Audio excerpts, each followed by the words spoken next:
本カンフー武術学院の総教練真鍋岳山でございます。よろしくどうぞお願いします。本日は少年刀解説シリーズその14というわけでございまして、第2節をやってますが、今回はチッサオという技でございます。チッサオは漢字で書くと切手と書きます。まあもちろんその切手という日本語の意味合いではもちろんないんですけども、少年刀の中の技としてのチッサオ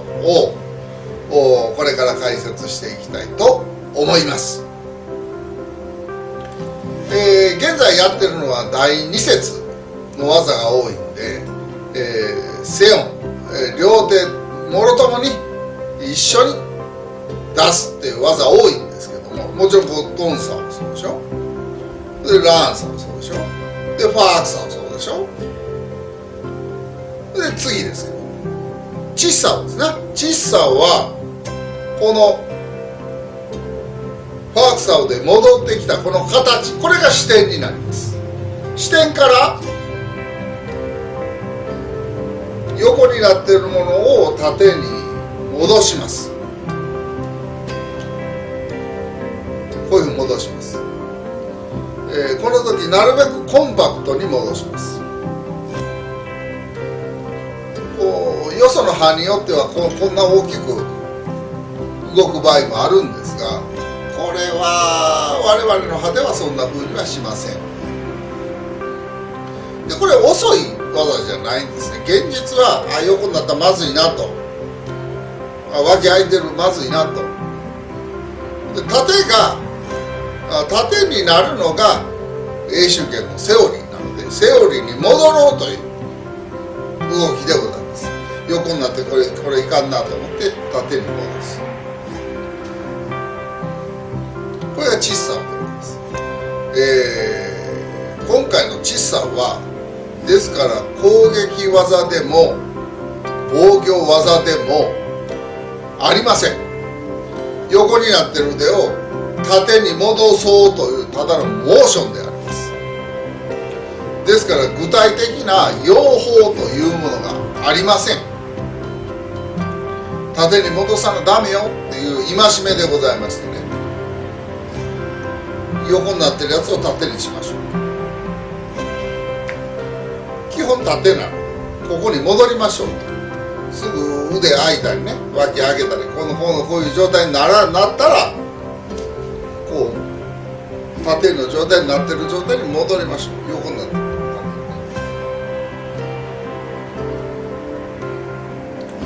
まあそんな感じでございます。でもちろんその実践の中で用いるということは両方なんかこんな感じになってしまったと、これはいけないということで戻る、いち早く戻る必要があるわけですね。ですから素早く行うというのが要諦でありました。一番大事なことです。素早く相手に気づかれず、隙を見せたらすぐ戻る、こういう概念でございます。ですからこれは攻撃技でも防御技でも何でもありません。相手にどうこうするというものではありません。自分がこのポジションに戻るということですね。一般的なこのいつものポジションに戻るんだと、素早く戻る、パンでまたこの盾としての力がすぐ発揮できるように、そういうポジションに戻りなさいよということでございます。で素早く戻ればそれでいいわけですね。永春拳の力は腕が縦になった時に発揮できるものがほとんどですので、素早く縦に戻らないと永春拳としてのいつもの力の発揮のしようがないということになるわけです。ずっと横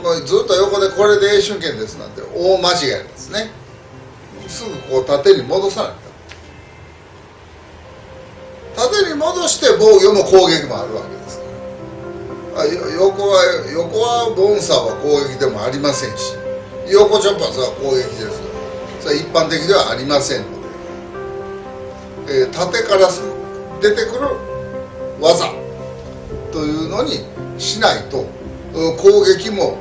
防御もできないわけです。脇上げていけるのはランサウと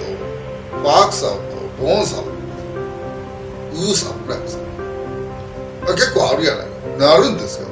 その中に攻撃技一つもありませんから。ファークサウが無理やり言えばこれ攻撃技なんで、あとは全部攻撃でも何でもありませんので、攻撃するためには盾にならないといけないんですね。そんな加減でありまして、素早く縦の状態に肘がこう下にいったこの状態に戻りたい、戻らなければならない、このための動作もしくは戒めであります。それやってたらね、でも脇が開くんですよ、どうしても。もうちょっとびっくりしたりしてね、ガーッとなったりすると。でしかし脇開いてしまったら永春拳じゃなくなっちゃうよという戒めでございます。この動作の中にそれがはまってるわけです。他派でこんな大きなモーションする場合があるんですけども、他派でその場合は、第三節の技が含まれてしまっていて、服よけとかね、そんな意味合いでもこんな技が入ってるという場合もあるんですけど、師匠によってどのパートでどの部分のカンフーを育てるかっていうのは、それはもういろんなあるところでございまして、派が違いますとそういう動き方しません。ウォン・シュンリョンスタイルの場合はですね、そこではやりません。第3節でそのカンフーは身につけますので、第2節の場面で小さなの中でこんなことはしません。細く小さく鋭く素早く縦に戻るということをやっていただきます。永春拳の力を発揮させようと思ったら縦になるしかないわけですから。横チョップはもうちょっとね、気をてらった技ですから、速いから相手が反応できないでびっくりしたっていうさせるっていうだけのことで、あれで相手を倒すとかフィニッシュするということにはなりません。結局は縦になってファック、これ最大の攻撃でございます。脇開いたファックもなしでございます。脇締めてファックでございます。そういうふうにしないとダメなんですね。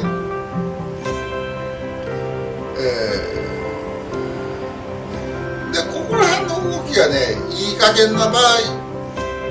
もう何が視点で何がですから、さっきから言うとでしょ、技の視点っていうのがあるんですよ。で終点があるわけです。ここの間、視点から終点、視点から終点、視点から終点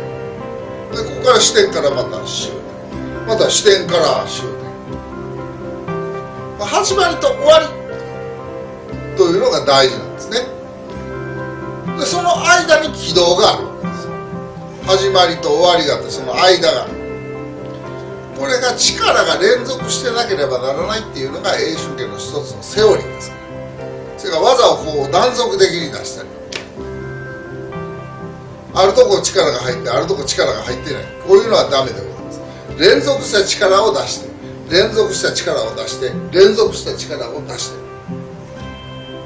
でこの視点からまた始まるわけですね。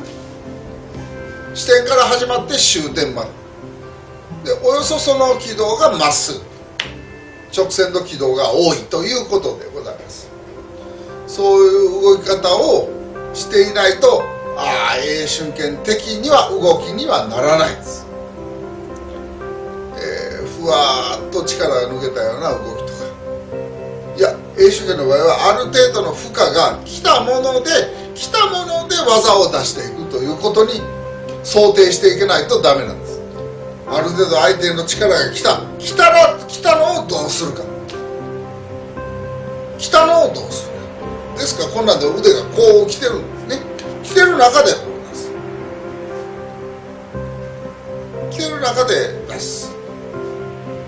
ということを想定していかないとダメです。たとえ一人でやっていて相手がいないと、でも頭の中で想定してそういう動き、連続的な動きを出さないとダメだということは英主権のセオリーでございます。これは第1節から第3節、初めから終わりに至るまで終始一貫したセオリーでございます。しかしなんだか力がふわーっと抜けてるような少年とするとか、なんだかこう力が連続してない、断続的な力が出てる少年としてる人がありますが、それは大きな間違いです。それはやってるとするなら、それはもう直ちに直していただきたい。あまりにもそれはひどいと思うのでございます。ぜひご参考にしていただきたいと思います。はい、ありがとうございました。